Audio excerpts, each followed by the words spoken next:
नमस्कार दोस्तों, मैं पंकज कुमार खबर माटी में आप सभी का स्वागत है। तो चलिए जानते हैं उत्तर प्रदेश की 25 बड़ी खबरों को। इससे पहले छोटी सी रिक्वेस्ट करेंगे, अगर चैनल पर नए हैं तो चैनल को लाइक करने के बाद सब्सक्राइब कर बेल आइकन को प्रेस कर दें। बात करेंगे पहली और बड़ी खबर में। संभल की सच्चाई सामने नहीं आए, इसलिए विपक्ष को रोका जा रहा। राम गोपाल यादव ने साधा भाजपा पर निशाना। कुसुमरा क्षेत्र के ग्राम अलावलपुर में प्रधान शिवम यादव के बाबा स्वर्गीय जगदीश सिंह यादव सूबेदार मेजर की प्रतिमा का अनावरण समाजवादी पार्टी के राष्ट्रीय महासचिव व सांसद प्रोफेसर राम गोपाल यादव ने किया। प्रोफेसर राम गोपाल यादव ने कहा कि केंद्र और प्रदेश सरकार ने भाईचारे को खत्म करने का काम किया है। संभल में अत्याचार किया जा रहा है, लेकिन विपक्ष के किसी नेता को जाने नहीं दिया जा रहा है, जिससे सच्चाई सामने नहीं आ सके कि मुसलमानों के साथ क्या हुआ और क्या हो रहा है।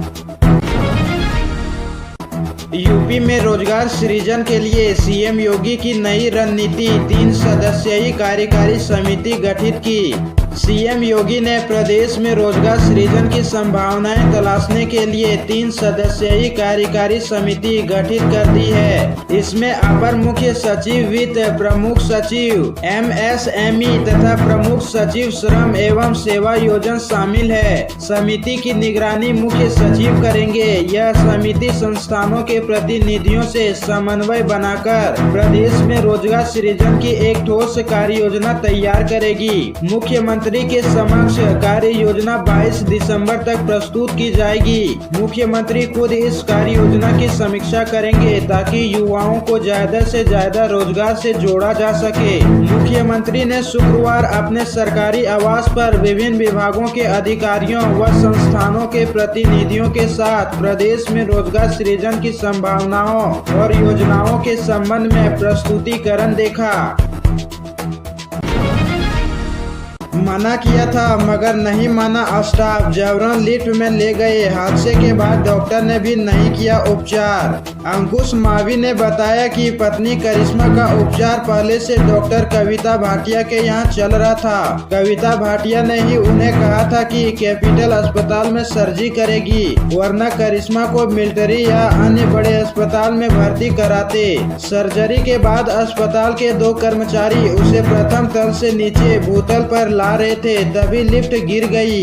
दोनों कर्मचारियों को डॉक्टर कविता और प्रबंधक नरेंद्र भड़ाना अस्पताल मालिक के कहने पर बचला लिया। करिश्मा को मौके पर छोड़कर अस्पताल का स्टाफ भाग गया। तब अपने रिश्तेदारों को बुलाकर करिश्मा को लिफ्ट से बाहर निकाला। तब तक उसे लिफ्ट के अंदर दबे हुए 1 घंटा बीत चुका था।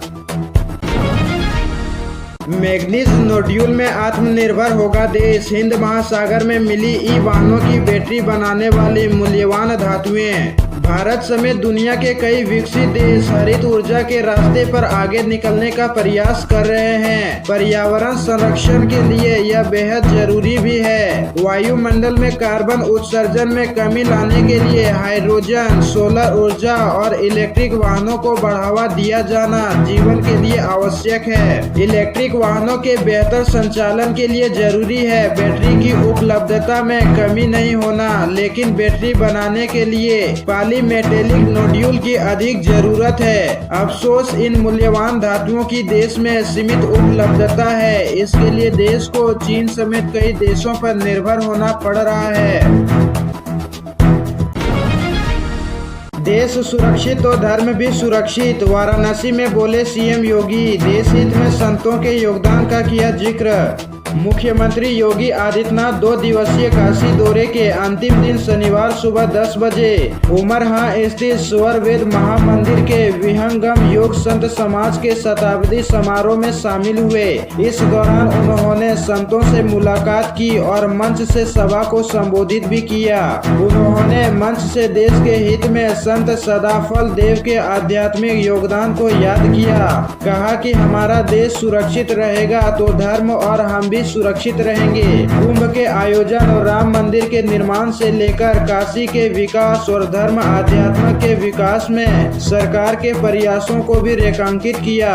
स्वर वेद महामंदिर के आयोजन में शामिल होने के बाद वह पिंडरा में नेशनल इंटर कॉलेज में आयोजित सामूहिक विवाह समारोह में वर वधु को आशीर्वाद देने पहुंचे। समाज सेवी व पिंडरा की पूर्व प्रधान विभूति नारायण सिंह की प्रतिमा का अनावरण करने के बाद प्रयागराज के लिए रवाना हुए।